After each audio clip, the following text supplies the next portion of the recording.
अभी तक जो हम लोग डिस्कस किए, we discuss about the instructions that is it is a command given to the computer to perform any operation.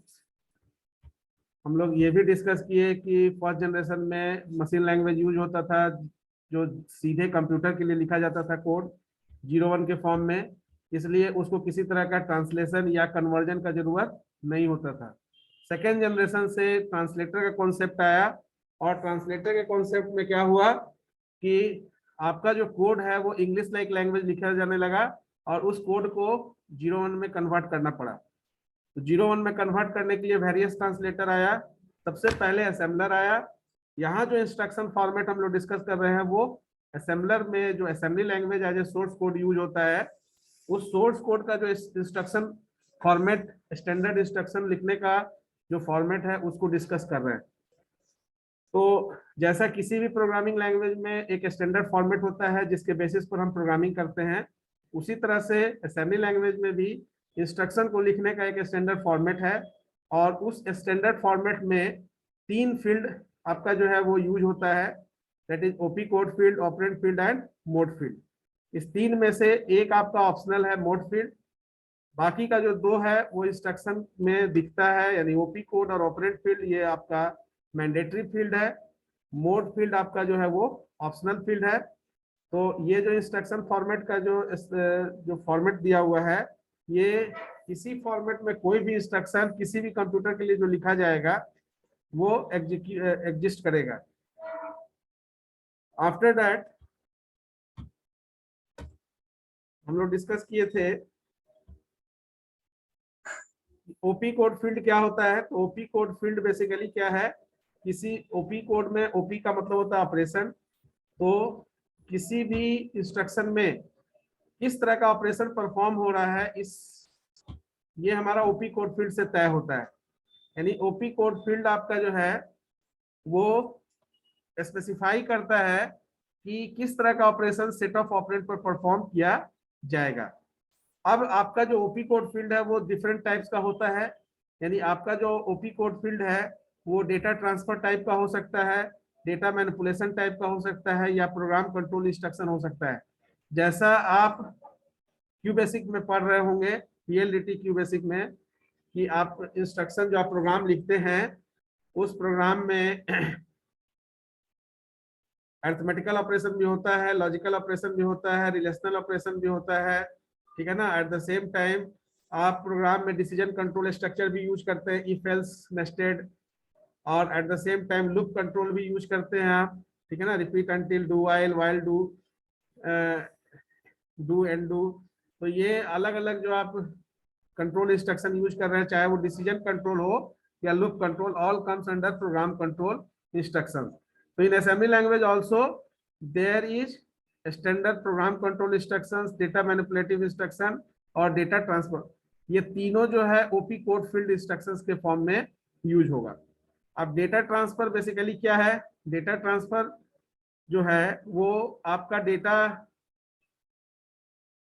एक मिनट, जिसके लिए हमको पूछना पड़ेगा थोड़ा। चलो बलिराम कुमार बताओ, डेटा ट्रांसफर में आपका जो डेटा है वो कहां से कहां और किस किस लोकेशन के बीच में ट्रांसफर हो सकता है? सर पिछला क्लास अटेंड नहीं कर पाया था। नहीं कर पाया था। नहीं पता है। देखिए आपका जो डेटा है 2 ही लोकेशन पर स्टोर होता है, ठीक है ना।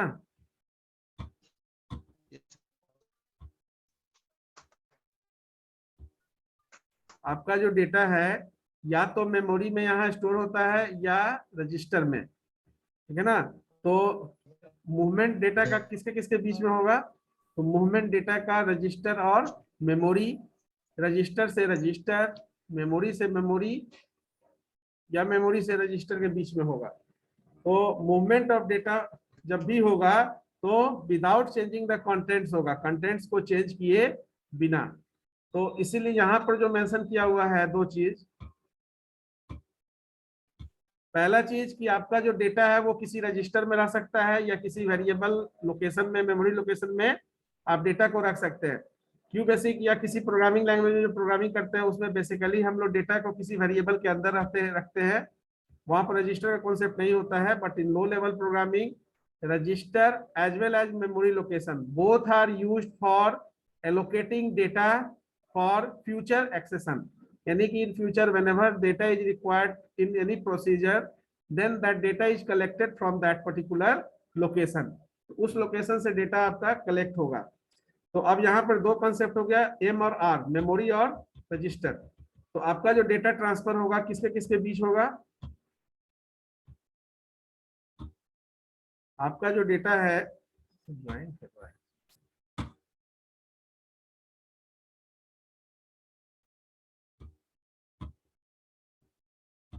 देखिए ये बीच बीच में ज्वाइन करिएगा इसे। तो अगले दिन से 15 मिनट के बाद, 15 मिनट यानी 4:15 के बाद जो लॉक कर देंगे क्लास। तो बार बार बीच में इंटरफेयर इन कराना पड़ता है।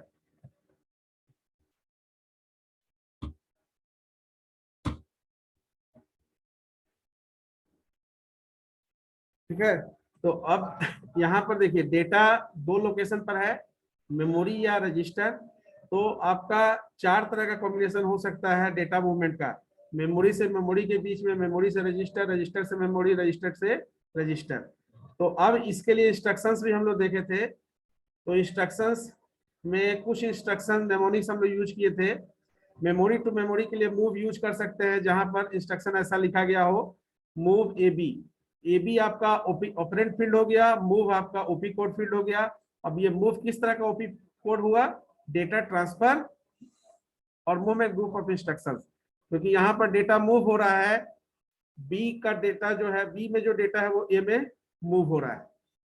तो जैसे आप प्रोग्रामिंग भी करते हैं, क्यू बेसिक में लिखते हैं, तो वहां पर क्या करते हैं, अगर आपको ए में कोई डेटा नहीं लेना है और बी में जो डेटा है उसी को ए में यूज करना है, तो क्या करते हैं, ए को आप इनिशियलाइज नहीं करते हैं, बी में डेटा इनिशियलाइज करते हैं और बी को असाइन कर देते हैं ए में। तो when you assign B into A, then the same value is used by A. तो ए में आपका बी का में जो वैल्यू है वही वैल्यू ए में भी स्टोर हो जाता है। वही काम यहाँ हो रहा है। अब यहाँ क्या है, why it is memory to memory, because A is also memory और बी इज ऑल्सो मेमोरी। तो ए और बी दोनों मेमोरी लोकेशन है और दो मेमोरी लोकेशन के बीच में डेटा मूवमेंट हो रहा है। बी से डेटा ए में जा रहा है, अगर बी कॉमा ए लिखेंगे तो ए से डेटा बी में जाएगा। अब मेमोरी टू रजिस्टर, जैसे लोड का एग्जांपल लिए, लोड इंस्ट्रक्शन हम लोग यूज करते हैं। तो लोड ए लिखने का मतलब है कि ए इज द मेमोरी वेरिएबल, और ये मेमोरी वेरिएबल कहाँ जाके स्टोर हो रहा है, एक्यूमुलेटर रजिस्टर में। तो ये आपका ट्रांसफर हो गया मेमोरी टू रजिस्टर। तो मेमोरी टू रजिस्टर के लिए ये इंस्ट्रक्शन लिखा गया। रजिस्टर टू मेमोरी, जब भी कभी आपको एक्यूमुलेटर रजिस्टर से डेटा का एक कॉपी लेना होता है तो आप स्टोर यूज करते हैं। तो ये इंस्ट्रक्शन आपका रजिस्टर टू मेमोरी का एग्जांपल हो सकता है स्टोर। जब लिखते हैं स्टोर टी, तो क्या होता है, टी नाम के ऑपरेंड में एक्यूमुलेटर का जो भी कंटेंट है वो उसका एक कॉपी आपका एलोकेट हो जाता है। Then the fourth one is the register to register. whenever you write move r1 r2, that means r1 r2 का डेटा r1 में असाइन हो रहा है। इसका मतलब है कि r1 भी रजिस्टर, r2 भी रजिस्टर, और दो रजिस्टर के बीच में मूवमेंट हो रहा है। इसका मतलब कि डेटा मूवमेंट रजिस्टर के बीच में हो रहा है, रजिस्टर टू रजिस्टर, यानी एक रजिस्टर का कंटेंट दूसरे रजिस्टर में मूव किया जा रहा है। तो r2 is assign to r1। ये हम लोग डिस्कस किए थे। इसके बाद कुछ नेमोनिक्स का एग्जांपल लिए थे। स्टैक बेस्ड कंप्यूटर में पुश पॉप डेटा ट्रांसफर के लिए यूज होता है। एक्यूमुलेटर बेस्ड कंप्यूटर में लोड और स्टोर यूज होता है। General purpose register organize computer में मूव होता है। इन और आउट, जैसे आप इनपुट और प्रिंट कमांड यूज करते हैं, तो इन और out as per the requirement आपका इनपुट टर्मिनल और आउटपुट टर्मिनल जब यूज करना होगा तो जनरल पर्पस रजिस्टर में इसका यूज किया जाएगा। बोलिए Raju. Sir stack based computer क्या है? Stack based computer, accumulator based computer, stack और एक्यूमुलेटर। आ रहे हैं। हाँ बताइए सोनिया, क्या पूछना चाह रहे हैं? सर डेटा ट्रांसफर कैसे होता है, मतलब रजिस्टर टू रजिस्टर कैसे ट्रांसफर होता है, प्रोसेस क्या है उसका? डेटा ट्रांसफर कैसे होता है? डेटा ट्रांसफर कैसे होता है, ये आपका इंस्ट्रक्शंस के बेसिस। डेटा ट्रांसफर कैसे होता है इन द सेंस कि आपका कोई भी वैल्यू, एक मिनट, रोहित कुमार क्या है पूछिए। सर ये जो मेमोरी और रजिस्टर के बीच में जो डाटा ट्रांसफर हो रहा है, ये किसके जरिए हो रहा है, बस के थ्रू या कुछ और के थ्रू? ये कुछ भी डेटा ट्रांसफर होगा या मूवमेंट होगा तो वो बस के थ्रू ही होगा, ठीक है ना, बस के थ्रू ही होगा। चाहे मूव करे या लोड करे, जो कुछ भी होगा तो सर, क्या? लोड या मूव करे कोई भी किसी तरह का, मतलब कि ट्रांसफर करेंगे तो बस के थ्रू ही होगा ना? बिल्कुल बिल्कुल। आप जी सर, पेन ड्राइव से डेटा हार्ड डिस्क में, हार्ड डिस्क से पेन ड्राइव, एसएसडी से हार्ड डिस्क, हार्ड डिस्क से एसएसडी में डेटा मूव करेंगे तो कहीं ना कहीं आपका डेटा बस या पर्टिकुलर बस यूज होगा ना, वायर होगा, केबल यूज होगा जिसके थ्रू आपका मूवमेंट होगा। जी सर। हाँ, तो डेटा ट्रांसफर जो बोल रहे हैं, तो डेटा ट्रांसफर के लिए ही हम लोग डिस्कस कर रहे थे अभी कि आपका कोई भी ऑपरेशंस आप प्रोग्रामिंग में ही जो डेटा लेते हैं, तो अब यहाँ जो इंस्ट्रक्शंस हम लोग बात कर रहे हैं वो माइक्रो कंप्यूटर, मेन फ्रेम और मिनी कंप्यूटर के लिए हम लोग बात कर रहे हैं, ठीक है। तो सपोज ये डेटा क्या है, डेटा या वैल्यू आप बोलते हैं, डेटा या वैल्यू कोई भी कंटेंट है। अब ये इसका लोकेशन में भी रजिस्टर और मेमोरी हो सकता है। मेमोरी का मतलब हुआ कि यहाँ जैसे आप प्रोग्राम में जो वेरिएबल यूज करते हैं, तो मेमोरी का कॉन्सेप्ट वेरिएबल एड्रेस से होगा जहां पर आप डेटा को रख रहे हैं। रजिस्टर का कॉन्सेप्ट होगा कि आपके सिस्टम का कोई भी स्पेसिफिक रजिस्टर यूज हो रहा है डेटा को होल्ड करने के लिए। दोनों ही टेम्पोरली ही डेटा को होल्ड करता है, एनी रजिस्टर। अब डेटा मूवमेंट कैसे होता है, डेटा मूवमेंट जब भी होगा तो सेट ऑफ वायर्स केबल से होगा। तो रजिस्टर से मेमोरी, मेमोरी से रजिस्टर, हमने बताया था, आगे अभी हम लोग डिस्कस भी करेंगे कि जो आपका डेटा ट्रांसफर होता है वो बेसिकली दो मोड में होता है। आगे हम लोग जो डेटा ट्रांसफर स्कीम डिस्कस करेंगे, तो that two mode is programmed input output और डीएमए, इनपुट आउटपुट। अब ये जो प्रोग्राम्ड इनपुट आउटपुट है, फर्दर एसिंक्रोनस और सिंक्रोनस, एसिंक्रोनस, और तीसरा जो है वो इंटरप्ट ड्रिवन। ये तीनों तरह का जो डेटा ट्रांसफर होता है, सिंक्रोनस, एसिंक्रोनस या इंटरप्ट ड्रिवन, इसमें कहीं ना कहीं आपका जो सीपीयू है वो एक चैनल को यूज करता है, इनपुट आउटपुट इंटरफेस, और इधर आपका जो है इनपुट आउटपुट है, ठीक है ना।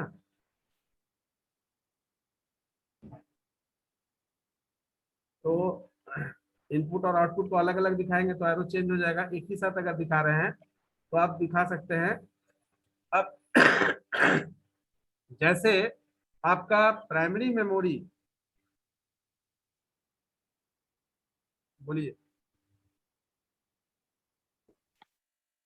हाँ सर पूछे, जो वो जो ये तीन नाम लिखे हैं सर, इनपुट आउटपुट का सर, वो ठीक से दिख नहीं रहा था सर। ये सर सिंक्रोनस एसिंक्रोनस इंटरप्ट है। सर क्लियरली दिख नहीं रहा था सर। पढ़ना है उसको, हम बोल रहे हैं उसको सुनिए। सिंक्रोनस, देखो, तो हम लोग सीपीयू और इनपुट आउटपुट के बीच में ये चैनल यूज करते हैं, उसी तरह से जैसे प्राइमरी मेमोरी और सीपीयू के बीच में कैश मेमोरी यूज करते हैं, ठीक है ना। तो सीपीयू और प्राइमरी मेमोरी के बीच में ये कैश को इंक्लूड करते हैं। क्यों? जस्ट फॉर स्लो स्पीड, यानी speed of primary memory compared to the speed of registers of CPU. So here also your input output या peripherals are slow peripherals compared to the registers of CPU. So whatever command generated by the CPU is responded by a specific peripheral after certain time interval, because CPU submit the command or signal to the input output interface from where the particular device collect, and the status of that device is updated by input output interface. Once the status is okay for the device, then only the command submitted by issued by the CPU is generated. तो आपका अगर print command generate करता है CPU, तो पहले interface को जाएगा, फिर इंटरफेस चेक करेगा कि आपका डिवाइस प्रॉपर्ली कनेक्टेड है कि नहीं, डिवाइस रेडी है कि नहीं।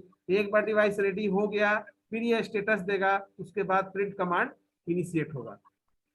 अब सिंक्रोनस का मतलब क्या हुआ? इनिशियली ये माना गया कि आपका जो डिवाइस और प्रोसेसर का स्पीड लगभग सेम है, तो लगभग जब सेम रहेगा, सेम स्पीड का अगर पेरिफेरल और सीपीयू होगा, तो रिस्पॉन्स टाइम भी आपका जो है वो ज्यादा अफेक्टेड नहीं होगा। तो सीपीयू सिग्नल जनरेट करेगा, आपका डिवाइस भी उसको रिस्पॉन्ड करके काम हो जाएगा।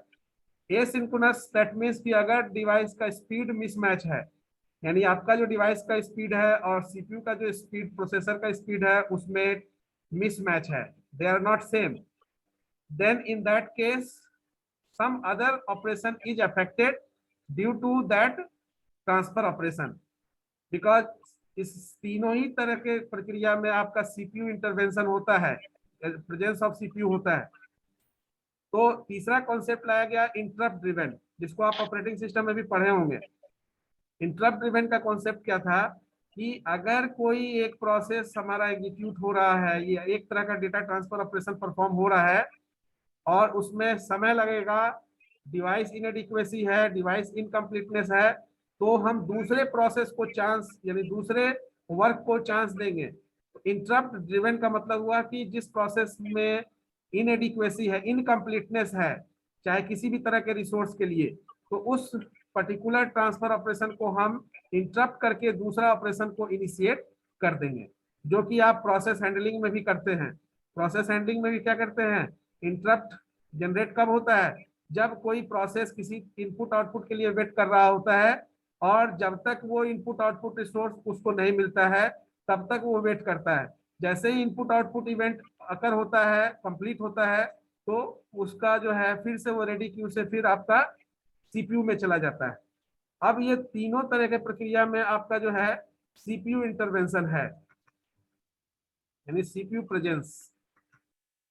लेकिन डेटा ट्रांसफर मूवमेंट के लिए हमको सीपीयू का प्रेजेंस होना जरूरी नहीं है। सीपीयू का यहाँ प्रेजेंस क्यों है?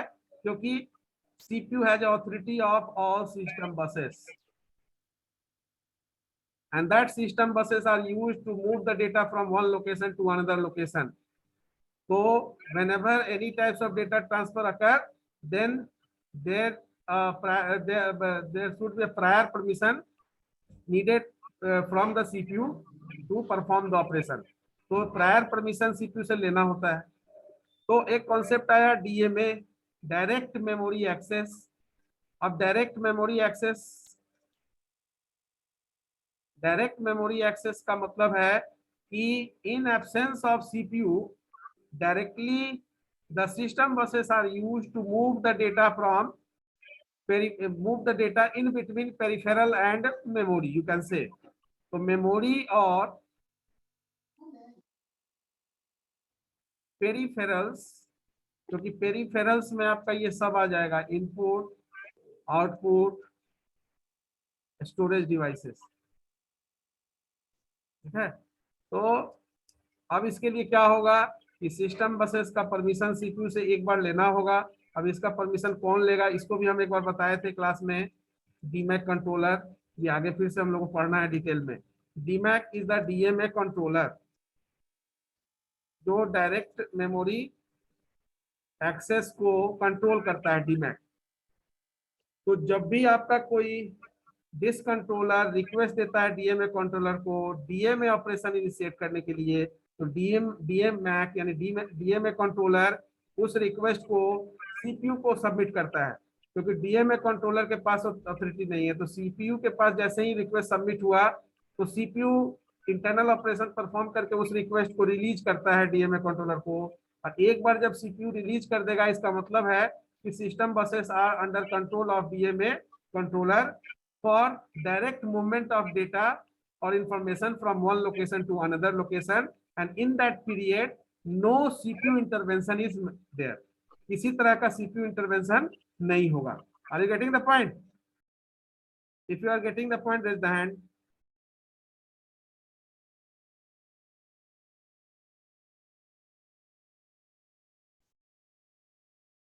हाँ पीयूष, क्या समझे बताइए, बताइए पीयूष क्या समझे। सर हम पूछ रहे थे डीएमए कंट्रोलर। हाँ ये दोनों समझे कि प्रोग्राम इनपुट आउटपुट और DMA control, DMA input output में बेसिक डिफरेंस क्या है, क्योंकि दोनों ही आपका डेटा ट्रांसफर स्कीम के तहत यूज होता है। डेटा को ट्रांसफर हाँ सर। अभी हम लोग जो डेटा ट्रांसफर की ही बात कर रहे थे कि डेटा आपका ट्रांसफर एक लोकेशन से दूसरे लोकेशन में कैसे होता है, तो वो सिस्टम बसेस के थ्रू होता है। इंस्ट्रक्शन में कैसे होता है, तो through the instruction, through the command, through the mnemonics for specific instruction for specific computer. तो कंप्यूटर के लिए जैसे आप इनपुट और प्रिंट कमांड लिखते हैं, लेकिन कमांड में आप मैसेज भी लिखते हैं, स्ट्रिंग भी लिखते हैं, वैल्यू भी लेते हैं एज पर योर रिक्वायरमेंट। तो उसी तरह से इंस्ट्रक्शंस में भी नेमोनिक्स यूज होगा। नेमोनिक्स के साथ साथ आपका जो रिक्वायरमेंट है, उस रिक्वायरमेंट के बेसिस पर डेटा भी आपका एक लोकेशन से दूसरे लोकेशन में ट्रांसफर हो जाएगा। तो मूवमेंट आपका जो है वो बसेस के थ्रू होगा। हार्डवेयर रिसोर्सेस यही लगेगा, लेकिन इस हार्डवेयर रिसोर्सेस के लिए सिस्टम आपका कमांड, आप लिखते हैं इनपुट, उसमें लिखते हैं इंटर टू नंबर। ये दिखता कहाँ है इंटर टू नंबर, डिस्प्ले पर दिखता है ना। हाँ सर। आप लिखते हैं प्रिंट इंटर टू नंबर, फिर इनपुट में लिखते हैं जो वैल्यू आपको इनपुट करना है। लेकिन इनपुट के थ्रू जो वैल्यू इनपुट ले रहे हैं कीबोर्ड से, उस कीबोर्ड से एंट्री लेने के पहले आप चाहते हैं कि मैसेज डिस्प्ले हो, तो मैसेज के लिए आपको प्रिंट लिखना पड़ता है, मैसेज पढ़ने के लिए प्रिंट लिखना पड़ता है, इनपुट लेने के लिए कीबोर्ड से इनपुट लिखना पड़ता है। तो ये जो कमांड है, ये उस हार्डवेयर, उस रिसोर्स को यूटिलाइज करने के लिए आप यूज करते हैं अलग अलग प्रोग्रामिंग लैंग्वेज में, ठीक है ना। तो उसी तरह से यहाँ पर जो नेमोनिक्स होगा, इंस्ट्रक्शंस जो होगा, वो कमांड होगा जिस कमांड के थ्रू आपका जो है हार्डवेयर रिसोर्सेस यूटिलाइज होगा स्पेसिफिक ऑपरेशंस के लिए। Now I think that it is clear to you.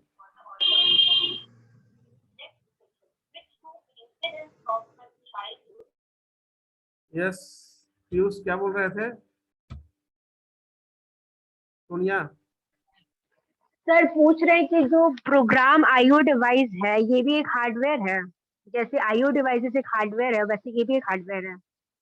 That is the concept, that is the technique through which the mechanism is clear कि how the particular transferring process is going on inside the computer.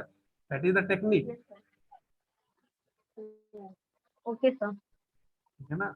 अभी हम बताया ना आपको कि आप जो भी प्रोग्रामिंग लैंग्वेज पढ़ रहे हैं, उस प्रोग्रामिंग लैंग्वेज में हाँ रिसोर्सेस तो यूज होगा। अभी आपने बताया ना आपको सिस्टम बसेस यूज होगा, मेमोरी बसेस यूज होगा। तो यस सर। कब क्या यूज होगा, कब इनपुट कमांड यूज होगा, कब प्रिंट कमांड यूज होगा, कब लोड होगा, कब स्टोर होगा, ये आपका जो है वो प्रोग्रामर का पार्ट है, ठीक है ना। Yes sir. लेकिन उसको यूज किस पॉइंट के लिए कर रहे हैं, वो आपका टेक्निक्स के बेसिस पर होगा कि जैसे आपने पढ़ा शेड्यूलिंग एल्गोरिथम, तो वेरियस शेड्यूलिंग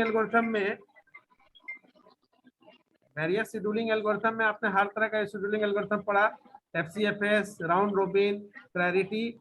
लेकिन जब आप ऑपरेटिंग सिस्टम में आते हैं, मोबाइल ऑपरेटिंग सिस्टम या लेटेस्ट ऑपरेटिंग सिस्टम में, तो यू कैन एनालाइज कि which types of operating system right now is utilized for developing any operating system. Operating system को बनाने के लिए कौन सा स्पेसिफिक आपका अभी ट्रेंड आपका यूज किया जा रहा है, ये आप एनालाइज कर पाते हैं कि नहीं?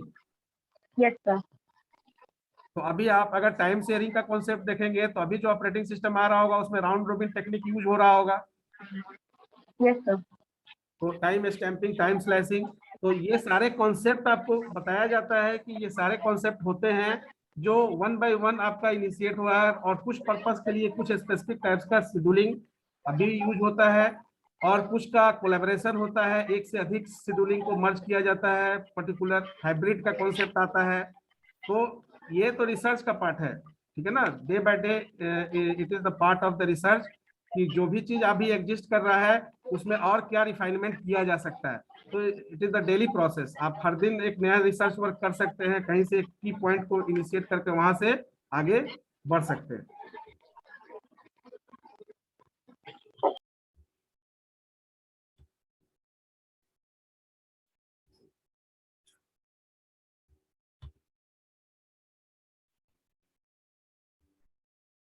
तो इसी चीज को हम लोग यहाँ तक डिस्कस किए थे। इसके बाद डेटा मैनिपुलेशन में डिस्कस कर लिए थे, अरिथमेटिक इंस्ट्रक्शंस। बोलो जी। सर बोलो। स्टैक बेस्ड कंप्यूटर और एक्यूमुलेटर बेस्ड कंप्यूटर क्या होता है? स्टैक बेस्ड और एक्यूमुलेटर बेस्ड, ये फंडामेंटल में आप पढ़े हैं ना, मिनी नो कंप्यूटर सर। और main frame super computer. Yes sir. Main frame computer का क्या पर्पस है, सुपर कंप्यूटर का क्या यूज है? फास्टिंग के लिए, फास्ट कैलकुलेटिंग के लिए। हाँ, तो फास्ट कैलकुलेटिंग के लिए क्या आप सुपर कंप्यूटर यूज करना चाहेंगे? No sir. क्यों मेन फ्रेम यूज करना चाहेंगे? सुपर कंप्यूटर यूज करना चाहेंगे। कॉस्ट पॉइंट ऑफ व्यू से मत सोचो, कॉस्ट ज्यादा है फिर भी हम यूज करना चाहते हैं, कॉस्ट लगाएंगे, यस लेकिन सर। क्या हमारा पर्पस वो फुलफिल कर पाएगा जो पर्पस हमारा है? मेन फ्रेम या सुपर कंप्यूटर स्पेसिफिक टास्क के लिए यूज किया जाता है। तो स्पेसिफिक टास्क के लिए आप सिस्टम यूज नहीं करना चाहेंगे अभी? Being an scholar, being a scholar, आप पढ़ रहे हैं तो आप चाहेंगे कि आप हर तरह का एप्लीकेशन यूज करें, ठीक है ना। तो मेन फ्रेम सुपर कंप्यूटर ये स्पेसिफिक टास्क के लिए है। वर्क स्टेशन, अगेन अभी आप वर्क स्टेशन उस तरह का वर्क स्टेशन नहीं चाहेंगे कि वर्क स्टेशन कंप्यूटर यूज करें, तो मिनी कंप्यूटर जो है वो वर्क स्टेशन बेस्ड है, ठीक है ना। अब उसको आप पढ़े होंगे फंडामेंटल में। जो जनरल पर्पस यानी माइक्रो कंप्यूटर आप यूज कर रहे हैं वो माइक्रो कंप्यूटर आपका क्या है, जनरल पर्पस कंप्यूटर है। अब यहाँ पर हम लोग जो कैटेगराइजेशन किए on the basis of operand handling, ठीक है ना, ऑपरेंड हैंडलिंग के बेसिस पर हम लोग इसको डिस्ट्रीब्यूट किए तीन तरह का कंप्यूटर में, स्टैक, एक्यूमुलेटर और जनरल पर्पस रजिस्टर बनाए। यानी जैसे आप इंस्ट्रक्शंस में दो वेरिएबल यूज करते हैं, एक वेरिएबल यूज करते हैं, उसी तरह से अगर हमारा इंस्ट्रक्शंस विदाउट वेरिएबल काम कर रहा हो, ऑपरेशन पार्टिसिपेट और एग्जीक्यूट कर रहा हो, तो जीरो एड्रेस, जीरो ऑपरेंड आपको इंस्ट्रक्शंस कहा जाएगा उसको। तो स्टैक में चूंकि आपका जो टास्क है, जो ऑपरेशन है, वो वेरिएशन उसमें नहीं, यूनिट टास्क है। तो यूनिट टास्क है तो डेटा ही सेंट्रलाइज, आपका कंसंट्रेशन टास्क कॉन्सेंट्रेटेड है, मल्टीपल टास्क नहीं है, वहां मल्टीपल सेशन है, लेकिन आपका ऑब्जेक्टिव किसी एक ही ऑब्जेक्टिव पर वर्क हो रहा है, ठीक है। अभी आप जो जनरल पर्पस कंप्यूटर यूज कर रहे हैं उसको वेरियस ऑब्जेक्टिव के लिए यूज कर रहे हैं, वेरियस चैनल को डिस्कस कर रहे हैं, वेरियस चैनल के लिए उसको यूटिलाइज कर रहे हैं, ठीक है। तो यहाँ पर कॉम्प्लेक्सिटी आपका है, आपका कॉम्प्लेक्सिटी बेस्ड सिस्टम आप यूज कर रहे हैं, सिस्क बेस्ड सिस्टम यूज कर रहे हैं, six with risk based system use कर रहे हैं। तो अब ये चीज हम लोग कैटेगराइजेशन किए थे जब type of micro processor discuss किए थे, ठीक है ना। तो स्टैक बेस्ड, यहाँ पर अभी आपको समझना है कि जो स्टैक बेस्ड कंप्यूटर है वो जीरो ऑपरेंड पर काम करता है। दैट मीन्स कि ऑपरेशनल हैंडलिंग के लिए कोई ऑपरेंड प्रोवाइड करने का जरूरत नहीं है। एक्यूमुलेटर बेस्ड जो आपका कंप्यूटर होगा वो वन ऑपरेंड पर काम करता है, दैट मीन्स उसमें इंस्ट्रक्शंस में कम से कम एक ऑपरेंड देना होगा तभी ऑपरेशन परफॉर्म हो पाएगा। एक ऑपरेंड क्यों देना पड़ता है, कोई बताएंगे? एक्यूमुलेटर में एक ही ऑपरेंड देना पड़ता है, दूसरा ऑपरेंड कहाँ रहता है?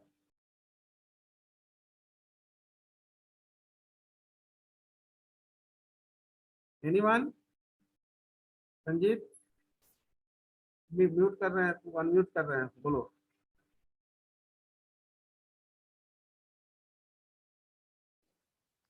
हाँ सर। बताइए। सर मालूम तो नहीं है सुना सर। कि नहीं? क्वेश्चन सुना? यस सर, क्वेश्चन सुने हुए हैं सर। हाँ, तो से एक ही बताइए। ऑपरेंड क्यों, एक ही दूसरा ऑपरेंड कहाँ रहता है? हाँ,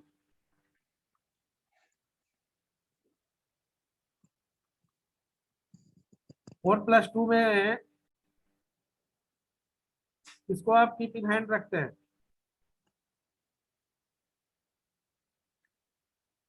4 को हैंड कीप इन हैंड करते हैं और 2 को ऐड कर देते हैं। एक ऑपरेंड ही आपको एक्यूमुलेटर में चाहिए, दूसरा ऑपरेंड तो आप कहाँ भेज रहे हैं? एलयू सेक्शन में। तो एट ए टाइम आपका एक्यूमुलेटर को एक ऑपरेंड चाहिए। क्यों? क्योंकि accumulator is used for accumulation job. अब एक्यूमुलेटर और काउंटर वेरिएबल का भी कॉन्सेप्ट हम लोग डिस्कस किए थे। कोई बताएंगे कि एक्यूमुलेटर और काउंटर में बेसिक डिफरेंस क्या है? Raise the hand.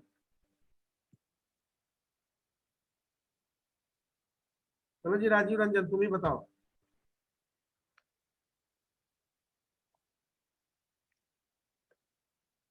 Rajiv Ranjan, are you there? Yes sir. बताइए। एक्यूमुलेटर आप यूज कर रहे हैं, काउंटर भी। पीएलडीटी क्यू बेसिक में ये दोनों तरह का वेरिएबल आप यूज कर रहे होंगे, बाकी लोग भी यूज कर रहे होंगे। बताइए। अब कोई भी बता सकता है रेज करके हैंड, हम अलाउ कर दिए हैं, म्यूट अपने से अनम्यूट कर सकते हैं। सर क्वेश्चन एक बार रिपीट करिए ना। क्वेश्चन क्या है कि एक्यूमुलेटर वेरिएबल और काउंटर वेरिएबल में क्या डिफरेंस है? सर काउंटर में जो रन करने के लिए थ्रू काउंटिंग सीक्वेंस होता है, और सर बताइए। और एक्यूमुलेटर में सर, हेलो सर, हेलो हाँ बोलिए। सर, एक्यूमुलेटर में सर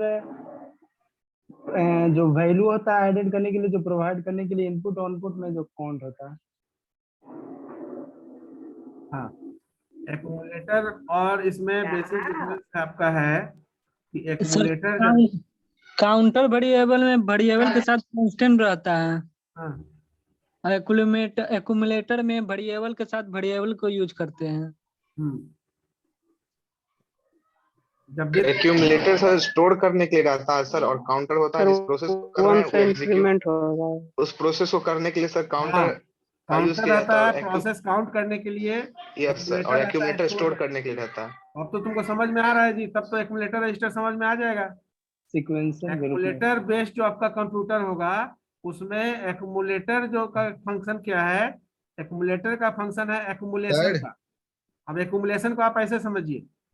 सर बैच 2 का कोई लड़का निकल गया है सर, उसका गलती से मीटिंग डीएक्टिवेट हो गया था, तो सर उसको आने के लिए क्या करना होगा? आपका मीटिंग लॉक हो गया है। आने के लिए हम ओपन कर दिए हैं, बोल दो। ठीक है सर, थैंक यू।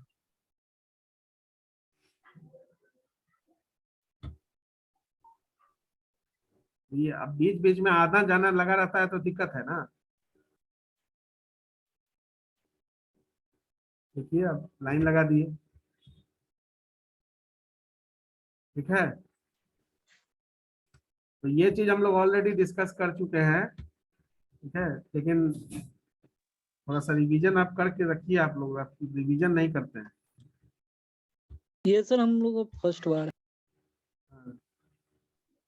तो ये लॉजिकल इंस्ट्रक्शंस में भी पहले हम लोग नहीं डिस्कस पढ़ाए थे किए सर। थे, एंड और नॉट, ये सारा तरह का लॉजिकल शिफ्टिंग में इस तरह का शिफ्टिंग है। Programme control instructions.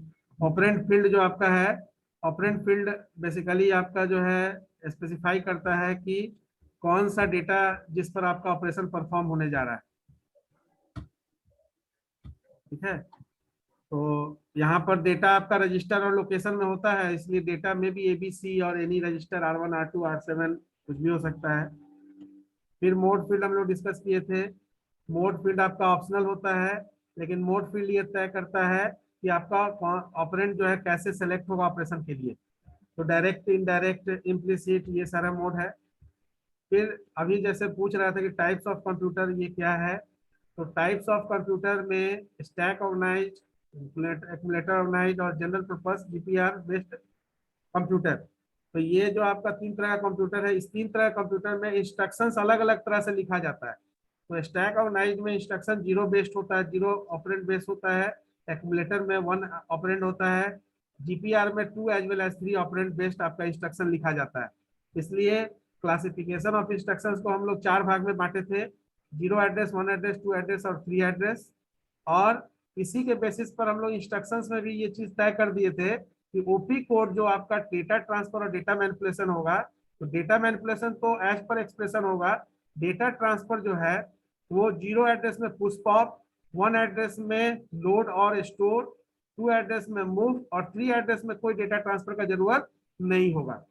दूसरा, यहाँ एक और चीज इंपॉर्टेंट हम लोग डिस्कस किए थे कि आपका किसी भी तरह का जो इंस्ट्रक्शन लिखा जाएगा, 0 एड्रेस, 1 एड्रेस, 2 एड्रेस, 3 एड्रेस, उसमें 2 फैक्टर को हम लोगों को कंसीडर करके चलना है। पहला फैक्टर है कि आपका रिजल्ट स्टोर कहाँ होगा, जब इंस्ट्रक्शन एग्जीक्यूट होगा तो रिजल्ट स्टोरेज एरिया क्या होगा। दूसरा कि ऑपरेंड ऑपरेशन के लिए कौन रिस्पॉन्सिबल होगा, यानी आपके इंस्ट्रक्शंस में जो ऑपरेंड लिया गया है उसमें कौन सा ऑपरेंड ऑपरेशन में पार्टिसिपेट करेगा, कौन नहीं करेगा, ये आपको पहले क्लियर कर लेना होगा जब आप इंस्ट्रक्शन लिख रहे हैं। तो 0 एड्रेस के केस में, चूंकि ये स्टैक बेस्ड कंप्यूटर में यूज होता है, स्टैक ऑर्गेनाइज्ड कंप्यूटर में, तो इम्प्लिसिट और इम्प्लाइड मोड हम लोग यूज किए थे। यहाँ पर वर्ड इम्प्लिसिट का क्या मतलब होता है? रोल नंबर 30 अभिषेक सर। सो ऑटोमेटिक सर, हाँ, इन इम्प्लिसिट मैनर। इम्प्लिसिट इम्प्लाइड का मतलब होता है ऑटोमेटिकली, अपने आप से, कोई फोर्सफुली इवेंट नहीं लगाया गया। जैसे आप इसको आसानी से ऐसे देख लीजिए, कैलकुलेटर में 2 + 3.5 किए 5.5 रिजल्ट आ गया। आप उसमें उसको इंटीजर या फ्लोट बनाने के लिए कोई, इंटीजर या सिंगल बनाने के लिए कोई आपने कोई कोशिश नहीं की, ऑटोमेटिकली प्रमोट हो गया डेटा, यानी कि इंटीजर से सिंगल में प्रमोट हो गया। 2 इंटीजर था, 3.5 आपका सिंगल था, तो 2 और 3.5 इंटीजर और सिंगल में ऑपरेशन परफॉर्म हुआ और डेटा का प्रमोशन हो गया। तो इम्प्लिसिट कन्वर्जन भी पढ़ेंगे आगे। तो इम्प्लिसिट टाइप कन्वर्जन जो प्रोग्रामिंग में पढ़ते हैं, तो कन्वर्जन का मतलब हुआ, यहाँ पर इम्प्लिसिट का मतलब हुआ अपने आप जब ऑपरेंड ऑपरेशन के लिए सेलेक्ट हो जाए। तो अब यहाँ क्वेश्चन ये आया कि ऑपरेंड रिस्पॉन्सिबल क्या होगा, ये तो तय हो गया, अपने आप हो जाएगा। तो अपने आप हो जाएगा तो 2 ऑपरेंड कम से कम चाहिए कोई ऑपरेशन के लिए, क्योंकि बाइनरी ऑपरेशन तभी होगा जब बाइनरी ऑपरेटर होगा, ऑपरेंड होगा। यानी बाइनरी का मतलब हुआ कि 2 ऑपरेंड के बीच में कोई ऑपरेशन होगा तो उसको बाइनरी ऑपरेशन बोलते हैं। और ऑपरेटर जिसमें 2 ऑपरेंड यूज करके कोई ऑपरेशन परफॉर्म किया जाए उसको बाइनरी ऑपरेटर बोलते हैं। तो प्लस को हम बाइनरी ऑपरेटर बोलते हैं, माइनस को हम बाइनरी भी बोल सकते हैं और यूनरी भी बोल सकते हैं, क्योंकि किसी नंबर के आगे माइनस लगा के उसका निगेटिविटी को शो करना होता है। तो सिंगल ऑपरेंड के साथ जब माइनस यूज होगा तो यूनरी हो जाएगा, और जब 2 ऑपरेंड के साथ A-B लिखेंगे तो बाइनरी हो जाएगा, -A लिखेंगे तो यूनरी हो जाएगा। तो अब यहाँ पर हम लोग डिस्कस किए थे ऑपरेंड जो है, जो भी अवेलेबल ऑपरेंड है उसमें कौन सा ऑपरेंड पहला बनेगा, कौन दूसरा बनेगा। तो स्टैक का कॉन्सेप्ट यहाँ लिया गया था। स्टैक का कॉन्सेप्ट आपको सबको है, किसी कोई ऐसा है जो उसको स्टैक का स्टोरिंग प्रिंसिपल नहीं पता है या एग्जीक्यूशन प्रिंसिपल नहीं पता है, स्टैक किस प्रिंसिपल पर काम करता है? सर बता दीजिए एक बार। बता दीजिए। तुम स्टैक नहीं बनाए हो जी, कभी बुक का स्टैक बनाए हो? हाँ सर। स्टैक। हाँ, रिया कुमारी बताइए। स्टैक क्या होता है? सर नहीं पता, बता दीजिए ना। Sir which is sir work in LIFO minus वही ना, जो बुक एक पे एक बुक रख के हाँ और जब नीचे फर्स्ट इन वाला बुक फर्स्ट को आउट वाला निकालते होगा हैं। सर, LIFO एक माइनस पे वर्क करता है सर। I think. हाँ हाँ हाँ, जो लीफो मैनर में काम करता है सर। ये लीफो मैनर, सर स्टैक की लीफो मैनर में काम करता है। Last in first out. Last in first out. First out. ये स्टैक समझ लो। यस इसमें सर, यस। हम कोई भी डेटा डाल रहे हैं, सपोज करो कि हमको रिवर्स करना है, ठीक है ना,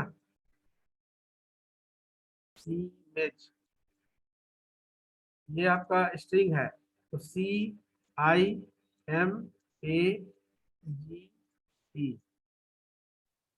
अब ये हम एक एक करके स्टैक में लगा दिए, तो इसका टॉप क्या है? टॉप पर अभी कौन सा करेक्टर है? ई ई है, और टॉप -1 पर जी। इसका मतलब है कि जब यहाँ से रिट्रीवल होगा तो लीफो मैनर में होगा। तो लीफो मैनर में होगा तो सबसे पहले क्या आएगा? ई, उसके बाद जी, जी फिर एम, देन सी। लीफो मैनर में होगा। तो अब यहाँ से जब निकल रहा है डेटा, तो कौन सा डेटा आपका कब आएगा ये आपका तय हो रहा है। लेकिन यहाँ पर हम रिवर्स या रिट्रीवल नहीं कर रहे हैं। सपोज करो कि तुमको 3, 4, 2 प्लस मल्टीप्लिकेशन, ये आपका एक ऑर्डर दिया हुआ है। अब इस ऑर्डर में आपको पता चल रहा होगा यहाँ पर ऑपरेंड का जो डेटा है उसके बाद ऑपरेटर है, तो ये किस ऑर्डर में है? पोस्टफिक्स मैनर में। पोस्टफिक्स मैनर में सर। अब इस डेटा को अगर हम स्टैक में डालें तो 3 या फिर 2 गया, 2 के बाद यहाँ ऑपरेशन आ गया प्लस, तो ये ऑपरेशन जैसे ही प्लस आया तो स्टैक में क्या होगा? 3 + 4 + 2। हाँ, तो 3। अब यहाँ पर ये आपका टॉप -1 है, ये आपका टॉप है, तो ऑपरेंड कैसे सेलेक्ट होगा? ऑपरेशन के लिए टॉप -1 ऑपरेटर टॉप। तो यहाँ पर ये जो ऑपरेशन होगा यानी कि प्लस जो है वो 2 और 4 और 2 के बीच में होगा, तो यहाँ 4 पहले आएगा, देन प्लस, देन 2, रिजल्ट क्या हो गया? 6। रिजल्ट कहाँ स्टोर रहेगा? इसी स्टैक में। तो 2 पॉइंट हम लोग देखेंगे कि कौन सा ऑपरेंड जो है ऑपरेशन में पार्टिसिपेट करेगा, और उसमें पहला ऑपरेंड कौन बनेगा, दूसरा कौन बनेगा, और ऑपरेशन के बाद जो रिजल्ट है वो कहाँ होगा? तो उसी स्टैक में स्टोर होगा। इसके बाद फिर क्या आ गया? एस्ट्रिक्स। तो एस्ट्रिक्स आ गया, इसका मतलब कि पहला ऑपरेंड क्या बना? 3, क्योंकि ये अब आपका टॉप -1 पर है और ये आपका टॉप पर है, तो ये 3 हुआ, फिर एस्ट्रिक्स, दूसरा ऑपरेंड 6, रिजल्ट हो गया 18। फाइनल रिजल्ट कहाँ स्टोर हुआ? इसी स्टैक में। तो अब फाइनली हम लोग क्या करेंगे? लिफो मैनर में इसको, इस रिजल्ट को कहीं पर ट्रांसफर करेंगे, तो लिखते हैं पॉप एक्स। तो मेमोरी ऑपरेंड एक्स में जो भी टॉप ऑफ द स्टैक है, TOS, top of the stack, वो ट्रांसफर हो जाता है। अब इसको रियल वर्ल्ड में देखिए, 5 बुक का स्टैक लगा दिए, ठीक है ना, 5 बुक का स्टैक लगा रहे हैं, तो ये सबसे ऊपर जो है ये टॉप होगा, इसके नीचे टॉप -1 होगा। तो जब भी कोई ऑपरेशन होगा तो इन दोनों के बीच में होगा, ऑपरेशन के दौरान रिजल्ट भी यहीं पर स्टोर होगा, ठीक है ना। तो ये कॉन्सेप्ट हम लोग डिस्कस किए थे स्टैक के लिए।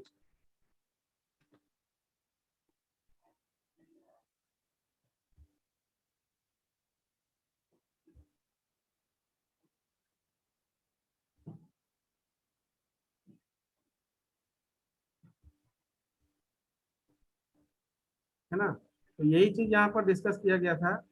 इसके बाद हम लोग इसको जीरो एड्रेस को देखे थे कैसे यूज होता है, जीरो एड्रेस को भी देखे थे, 1 एड्रेस, 2 एड्रेस। तो इस कंटेंट को हम ग्रुप में डाल देंगे, इसको एक बार देख कर आइएगा, इसके बाद इसको कंक्लूड करेंगे नेक्स्ट क्लास में। Okay sir. Sir thank you sir. बोलिए। Thank you sir, have a nice day sir. रुको जी, अभी अटेंडेंस लेना है। थैंक